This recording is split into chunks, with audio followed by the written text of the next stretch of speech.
मैं त्रिविक्रम दास पालखे। मैं नौकरी करता हूँ यहाँ पर एक हार्डवेयर और प्लाउड के दुकान में। मैं आपका बहुत बार प्रवचन टीवी पे देख चुका हूँ, बहुत आनंद भी आता है। अक्सर आप का जो प्रवचन रहता है, जो हिंदू का जो आता है, आप वेदों से देते हैं, आप यानी जो भी वेदों से कंपेरिजन करते हैं। लेकिन हमारा जो वेद है वो अक्सर जो है वो स्वर्ग यानी जन्नत तक ज्यादा करके ये करते हैं। लेकिन उसके आगे अगर हिंदू में अगर हम लोग जाएंगे, अगर सही में हिंदू भी नहीं बोलते, हम सनातन धर्म कहते हैं। जैसे आपने अभी व्याख्या किया था, नदी के पार के हिंदू उसको कहा जाता है। तो हम तो सनातन धर्म से है।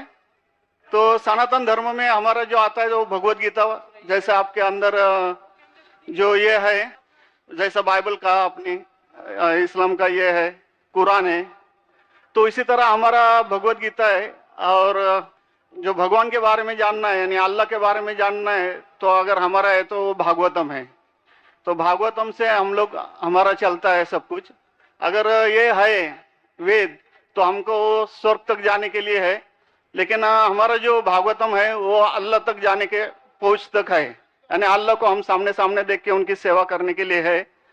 तो जो अभी आपने जो भी बोले थे, जो जवाब दिया था, अभी कर रहे थे औरतों के बारे में, माताजी लोगों के बारे में, तो हमारे भगवत गीता में भी लिखा है कि औरत को भगाता है तो उसको मार दीजिए।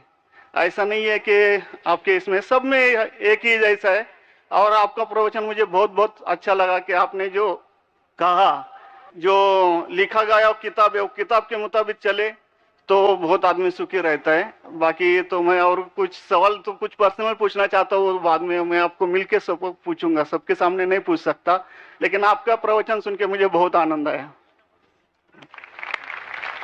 हमारे हिंदू भाई ने कहा है कि वो काफ़ी मेरे तकरीर देखते हैं टीवी पे और प्रसन्न होते हैं, खुसूसन जब मैं हिंदू धर्म के बारे में कहता हूँ। और वो कहते हैं कि वो सनातन धर्म को मानते हैं।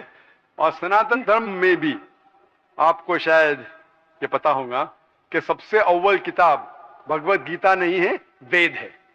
भगवत गीता सनातन धर्म अगर आप पढ़ेंगे, आर्य समाज, आप आर्य समाजी है, सनातन धर्म में बहुत से किस्म है। आपको इस्कॉन से मैं, इस्कॉन, बिल्कुल इस्कॉन, हरे रामा हरे कृष्णा, इस्कॉन, ठीक है। तो इस्कॉन का तस्करा करता हूं। मैं गया था एक बार कलकत्ता में, और कलकत्ता में तकरीर थी मेरी। उस वक्त बारिश आती है, बारिश तो हो गई, लेकिन मेरे साथ आने वाले थे इस्कॉन के हेड कलकत्ता के। हम लोग दोनों जाते एक वैन में, वैनिटी वैन, मतलब जब बड़े मैदान में, यहाँ तो माशाल्लाह मैदान के बाजू में काफी बिल्डिंग है, तो बड़े मैदान में प्रोग्राम होता है तो कोई ग्रीन रूम नहीं होता है, तो क्या करते हैं, वैन लेके आते, बस इसमें मेकअप रूम या आराम करने के लिए कंडीशन होता है। तो मैं इस्कॉन के हेड के साथ में बैठा था, तो उन्होंने वही बात कही जो आपने कहा, हमारे लिए सबसे अव्वल है भगवत गीता। मैंने बोला ठीक है, और कहेगा वेद भी ठीक है। तो मैंने पूछा, ये भगवत गीता हिंदू धर्म में दो किस्म की किताब है, एक है श्रुति, एक है स्मृति। श्रुति मतलब जो भगवान की भेजी हुई किताब, वेद और उपनिषद। उसने कहा बिल्कुल सही।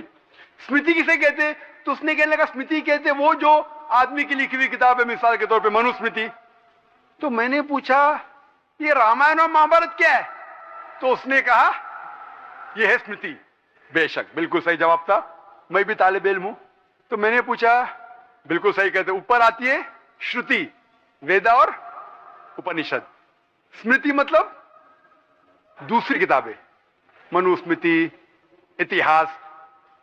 मैंने पूछा ये महाभारत क्या इतिहास है, तो मैंने उससे पूछा गुरुजी ये बात मेरे इल्म के हिसाब से भगवत गीता एक हिस्सा है महाभारत का, 18 चैप्टर का, सही है?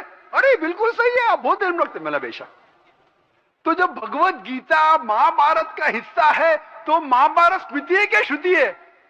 चुप बैठ गया। स्मृति है बोला, तो स्मृति ऊपर क्या नीचे? तो बोले हाँ आपके पास इल्म है ना, इसलिए आप जानते हैं। हम लोग को कहते हैं भगवत गीता ऊंची है, लेकिन हम सही कहते हैं ये भगवत गीता वेद का निचोड़ है। निचोड़ है लेकिन वेद ऊपर है, खुदा की किताब है। भगवत गीता इंसान की लिखी है, किसके जरिए?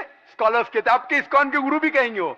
लेकिन आप आम आदमी हैं, आप शायद ये पेचीदा चीजें को जानते नहीं। हम तालिब इल्म हैं, मैं स्कॉलर नहीं हूं, तालिब इल्म हूं तकाबले मज़ाहिब का, इस्लाम एंड कंपैरेटिव रिलीजन का। तो बोले बेशक आप बिल्कुल सही कहते। तो मैं कहूंगा अगर वेद और भगवत गीता में टकराव है, किसकी बात मानेंगे? तो बोले आमतौर पे तो हम कहते हैं भगवत गीता ऊपर है, लेकिन आप सही कहते हैं क्योंकि आपके पास इल्म है। तो मैं वो डबल स्टैंडर्ड क्यों? जिसके पास इल्म में बदल जाता है क्या? 2+2 4 ही रहता है, चाहे वो सेकंड स्टैंडर्ड में या 10th स्टैंडर्ड में 2+2 वही रहेगा, 4 बदलेगा नहीं। तो मैं ये कहता हूं गुरुजी से, आपके संग से, कि आप अपनी किताब लोगों में आम करो, हिंदुओं में आम करो वेद। लेकिन हिंदू धर्म में सिर्फ ब्राह्मण ही वेद को पढ़ सकता है, क्षत्रिय नहीं पढ़ सकता। क्यों? बाकी लोग नहीं पढ़ सकते, वैश्य शूद्र नहीं पढ़ सकता। क्यों? हमारे मजहब में ऊंच नीच नहीं है, काला या सफेद, अमीर या गरीब, राजा या फकीर, कुरान पढ़ सकता है। नमाज के लिए जब उस ईश्वर की हम इबादत करते हैं, जब खड़े होते नमाज के लिए कंधे से कंधा मिला के करते, चाहे वो फकीर या अमीर या गरीब, फकीर या राजा साथ में खड़ा है तो कंधे से कंधे मिला के खड़ा होता है। और आप यहां देखेंगे, और मैं अल्हम्दुलिल्लाह कई बार सऊदी अरब गया हूं और किंग अब्दुल्ला की दावत पे भी गया हूं, माशाल्लाह उनकी सिक्योरिटी रहती है, तो सिक्योरिटी हट जाती है, आप साथ में तो साथ में अल्हम्दुलिल्लाह। राजा या फकीर, अमीर या गरीब, काला या सफेद, यकसा है। तो मैं ये कहना चाहता हूं, आप बिल्कुल सही कह रहे थे कि वेद स्वर्ग की बात करता है लेकिन खुदा की बात भी करता है।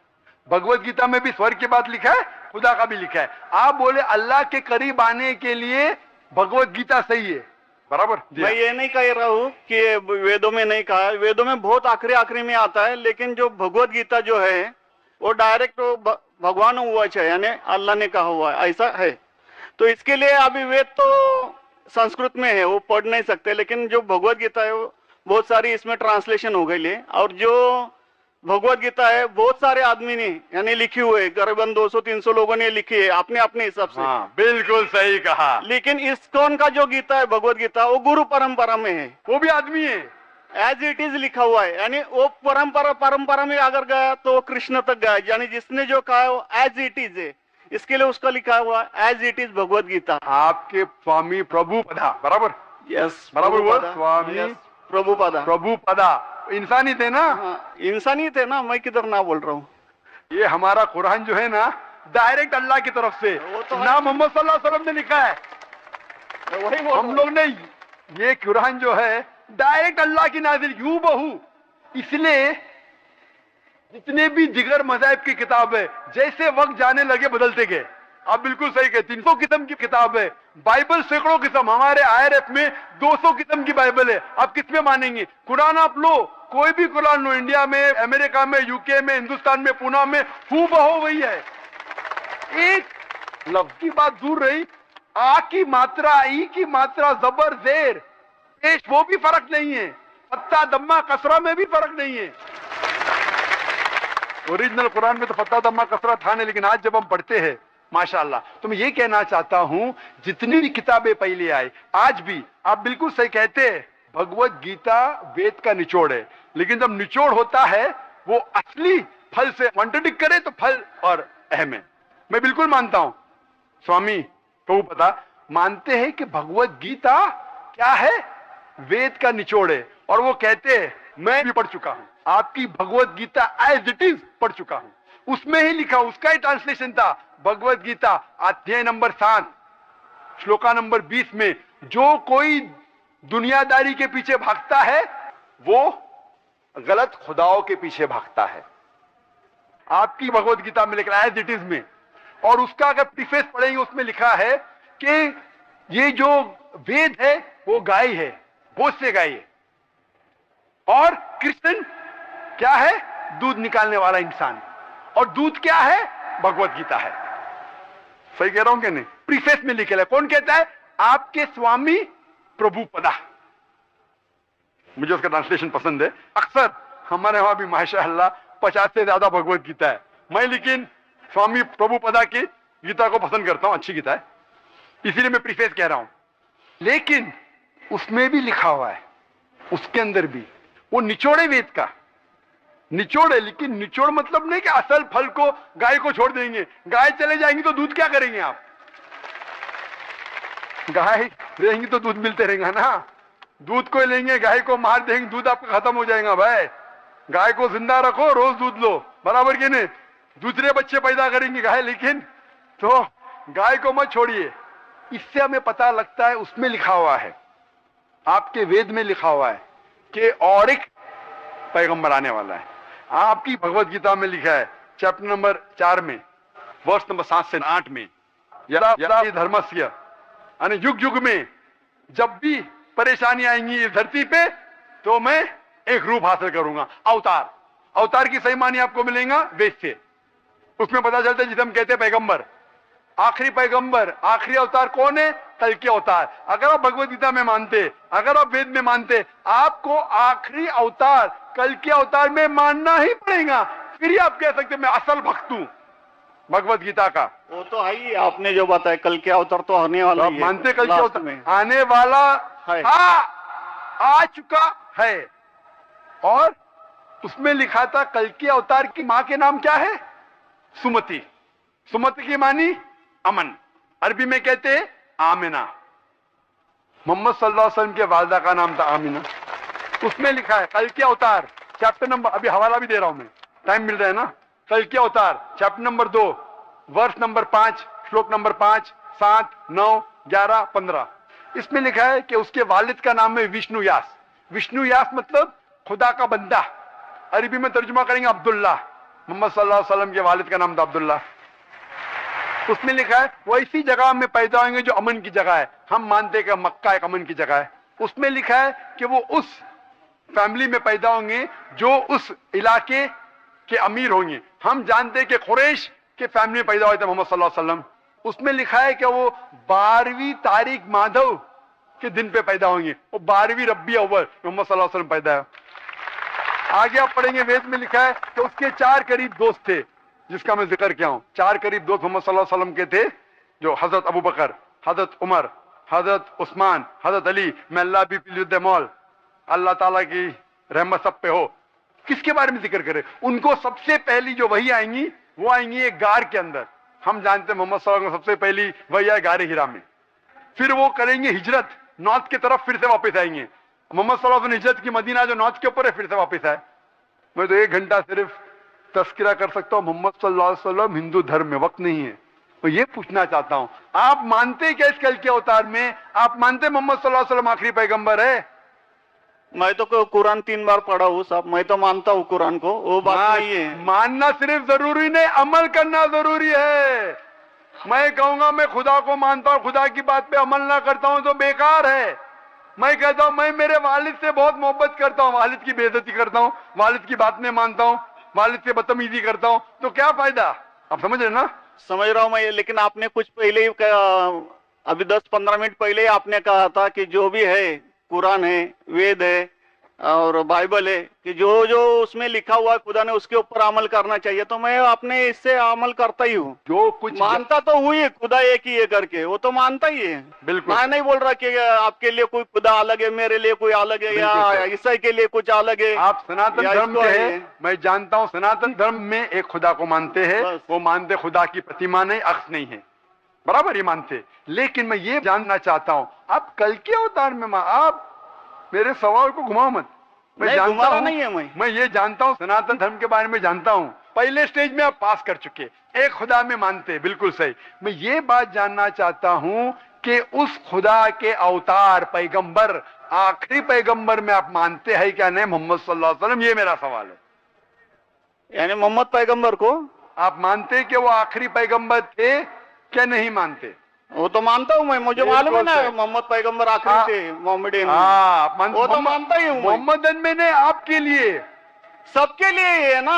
बिल्कुल सही। तो कोई धर्म, कोई एक मजहब का थोड़ी रहता, गुरु तो सबके रहता है। वो एक मजहब का थोड़ी गुरु रहता है कि वो एक मजहब के लिए, वो सब मजहब के लिए गुरु रहता, तो मानता ही मैं उसको। बिल्कुल सही। लेकिन ये कहना कि सब मजहब यकसा है हूबहू, ये सही नहीं। यकसानियत है, इसीलिए मैंने कहा यकसानियत पे अमल करो।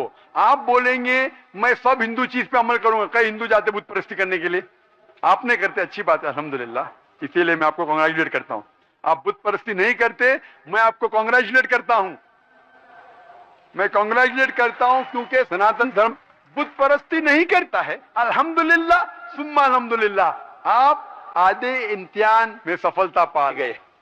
अभी ये पूछता हूं मैं, जैसे आपने कहा, आप अगर मोहम्मद सल्लल्लाहु अलैहि वसल्लम को आखिरी पैगंबर मानते हैं तो उसके पैगाम पे अमल करना जरूरी है। सिर्फ पैगाम को पढ़ना जरूरी नहीं, पैगाम पे अमल करना जरूरी है। अगर मैं कहता हूं मानता हूं लेकिन अमल नहीं करता तो कोई फायदा नहीं। तो ये होता है कि अपने मन से खुदा की बात जो आखिरी पैगाम है कुरान शरीफ और आखिरी पैगंबर मोहम्मद सल्लल्लाहु अलैहि वसल्लम में मानना जरूरी है, फिर ही आप सही तरीके से मजहब को पहचान सकेंगे। Hope that answers the question. नहीं, बस थैंक यू। कुछ बोलेंगे आपको? मुझे ये कहना चाहिए था, अभी आप बोल रहे थे अमल करना चाहिए, अमल करना चाहिए, तो मैं मोमिन बनने का पूरा कोशिश किया, क्योंकि मैं वो मोमिन का क्या रहता है वो 3-4 इसमें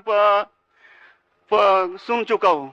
मोमिन का क्या रहता है? मोमिन का जो बताया था ना, क्या रहता जो रीजन जो कैसा रहता है मोमिन, कैसा रहता है, मैं जानना चाहता हूँ। नहीं, मैं इतना याद में जितना रखा हूँ मैं जो भी याद नहीं सकता है, जो भी याद है बोल लीजिए, नो प्रॉब्लम। जो कमी है मैं पूरी कर लूंगा। नहीं यार, जान लीजिए, अगर दूसरे को भी क्वेश्चन पूछना है, मैं आपसे मोहब्बत करता हूँ, मैं आपको पर्सनली मिलता हूँ बाद में। अच्छा, बाद में मिलेंगे स्टेज के बाद इंशाल्लाह। ठीक है, हरे कृष्णा। बहनों की तरफ से कोई अगर सवाल हो तो गैर मुस्लिम बहनों को तरजीह दी जाए, उनको पहले मौका दिया जाए। My name is Sneha Manoj Raizada. I'm studying. My question is, I want to convert into a Muslim. I'm following Islam for a year now, and I have a problem. My parents